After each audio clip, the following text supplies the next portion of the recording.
안녕하십니까. 일일한 차한석훈입니다. 2020년 9월 17일 목요일 미국 증시 마감 시황과 특징 종목입니다. 먼저 3대 지수 확인하겠습니다. 경제지표 부진과 코로나19 백신에 대한 불확실성으로 3대 지수는 하락 마감했습니다. 다우는 전일 대비 0.47% 하락한 27,901.98포인트로 마감했고요. 나스닥은 1.27% 하락한 1910.28포인트로 마감했습니다. S&P 500도 전일 대비 0.84% 하락한 3,357.01포인트로 마감했습니다. 다우는 30개 종목 중 17개가 하락했고 나스닥 100은 103개 종목 중 85개가 하락했으며 S&P 500은 505개 종목 중에 329개가 하락 마감했습니다.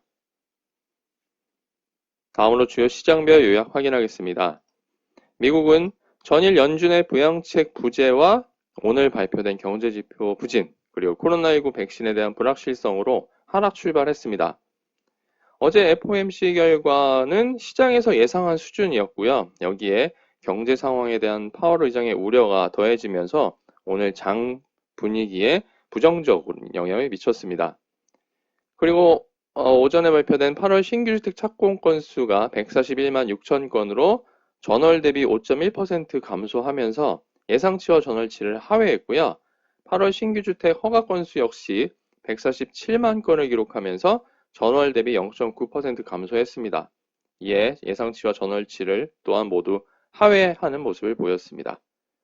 주간 신규 실업수당 청구 건수는 86만 명으로 예상치인 85만 명을 하회하긴 했지만 전월치보다는 상회하면서 실업에 대한 수준이 크게 개선이 되지 않는 것이 아니냐 하는 우려를 자아냈습니다. 그리고 9월 필라델피아 연은 제조업 지수는 15를 기록하면서 예상치에는 부합했지만 전월치인 17.2보다는 하회하는 모습을 보였습니다. 이렇게 다양한 경제 지표가 좀 부진한 모습을 보이는 상황에서 코로나19 백신 보급 시점에 대한 각각의 주장이 엇갈리고 있는 상황입니다. 트럼프 대통령은 즉시라도 승인 후에 바로 보급할 수 있다고 밝힌 데 반해서 전문가들은 대부분 내년 중반 이후를 이야기하고 있습니다. 이에 시장에서는 백신에 대한 불확실성이 커지면서 시장에 부정적인 영향을 미쳤습니다. 그리고 추가 부양책에 대한 협상은 여전히 요원한 상태입니다. 전일 트럼프 대통령이 공화당의 부양책 규모를 증액할 것을 촉구하고 나설 정도로 정치권의 부양책 협상은 지지부진한 상황입니다. 또 트럼프 대통령은 오라클과 틱톡 간의 제휴 협상이 이루어지고 있는 데에 대해서 그 내용이 불만족스럽다고 의사를 표시하기도 했습니다. 이날도 대형 테크주들은 상당폭 하락세를 이어갔습니다. 페이스북이 3.3% 하락한 것을 비롯해서 아마존닷컴이 2.25%, 알파벳이 1.68%, 애플이 1.6% 각각 하락했고요. 마이크로소프트도 1.04% 하락했습니다. 테슬라도 이날 4.15% 하락하는 모습을 보였습니다. 이에 오전 중에 일시적으로 다우 지수가 상승하는 등 3대 지수가 모두 상승하는 모습을 잠시 보이기도 했지만 정오 들어서 다시 하락 반전하면서 오늘 주가 지수는 모두 하락 마감했습니다.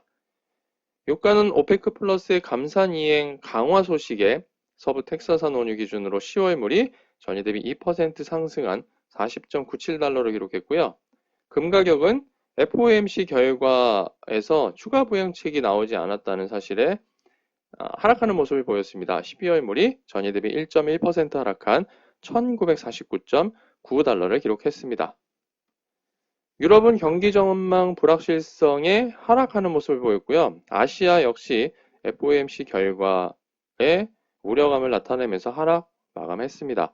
독일 닥스 지수가 0.36% 하락했고 영국 FTSE 100 지수가 0.47% 하락했으며 프랑스 카크 40 지수가 0.69% 각각 하락 마감했습니다.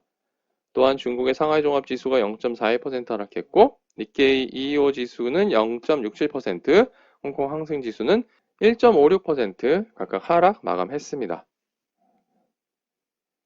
이어서 섹터 현황 및 특징 종목 확인하겠습니다. 섹터의 경우는 3개 섹터가 상승했고 8개 섹터가 하락했습니다.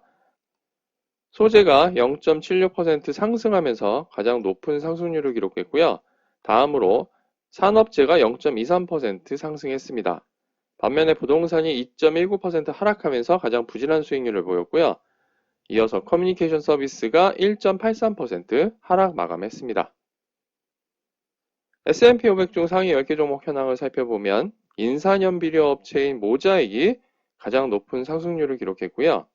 다음으로 보험업체인 매트라이프, 산업재 복합기업인 제너럴 일렉트릭, 의료기기 업체인 홀로직, 금융정보 서비스 업체인 잭 헨리 앤 어소시에이츠, 질소비료 업체인 CF 인더스트리 홀딩스, 화학철강 업체인 라이온델 바젤 인더스트리, 자동차 업체인 포드 모터, 종이포장 솔루션 업체인 웨스트락, 그리고 화학 업체인 이스트만 케미칼이 상위 10개 종목에 랭크되었습니다.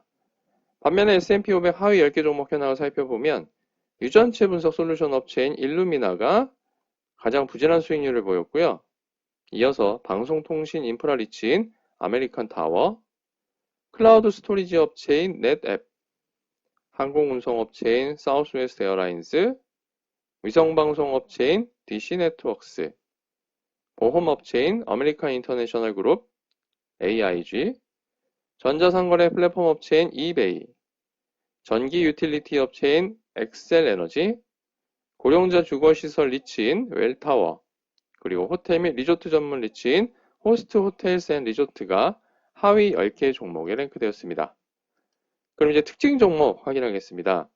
먼저 인산염 비료 업체인 모자익이 S&P 500 중 가장 높은 상승률을 기록했습니다. 티커는 알파벳 세 글자 M, O, S이고요.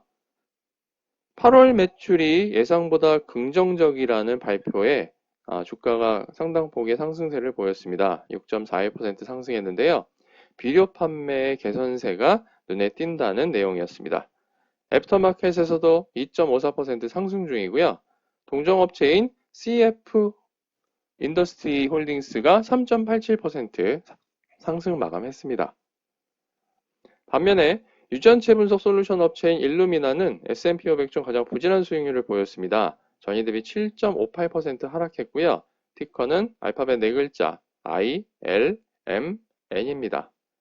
전일 암 진단 스타트업인 그레이를 인수한다는 보도 이후에 인수금액으로 제시한 80억 달러가 시장 가치 대비 20억 달러 넘게 높다는 점에 시장에서는 이틀째 큰 폭의 하락세로 이어졌습니다.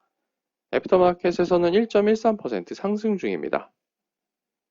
다음으로 산업재 복합기업인 제너럴 일렉트릭이 역시 전일 대비 4.44% 상승 마감했습니다.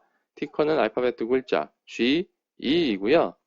전일 투자자 컨퍼런스에서 CEO인 레리 컬프가 올 하반기 동사의 현금 흐름이 긍정적일 것이라고 발언한 이래 이틀째 강세를 보이고 있습니다. 반면에 여러 IB에서는 G에 대한 우려를 여전히 갖고 있는 것으로 나타났습니다. 이어서 엔터테인먼트 레스토랑 업체인 데이브 앤 버스터스 엔터테인먼트가 전일 대비 26.15% 하락했습니다. 티커는 알파벳 4글자 P, L, A, Y이고요. 코로나19 팬데믹에 따른 매출 부진으로 파산 위험이 있다고 월스트리트 저널이 보도한 영향입니다. 애프터마켓에서는 2.34% 상승 중입니다. 마지막으로 펜실베니아 기반의 카지노 업체인 펜 내셔널 게이밍이 전일 대비 7.6% 상승 마감했습니다. 티커는 알파벳 4글자 P, E, N, N이고요. 스티펠이 동사의 투자 의견 매수를 유지한 상태에서 목표 주가를 47달러에서 85달러로 상향 조정한 영향입니다. 데이비 포트노이가 이끄는 바스틀 스포츠의 인수로 인해서 주가 상승 여력이 충분하다는 분석입니다. 애프터마켓에서도 0.98% 상승 중입니다. 이상으로 2020년 9월 17일 목요일 열일한 차가 전해드리는 미국 증시 마감 시황과 특징 종목이었습니다.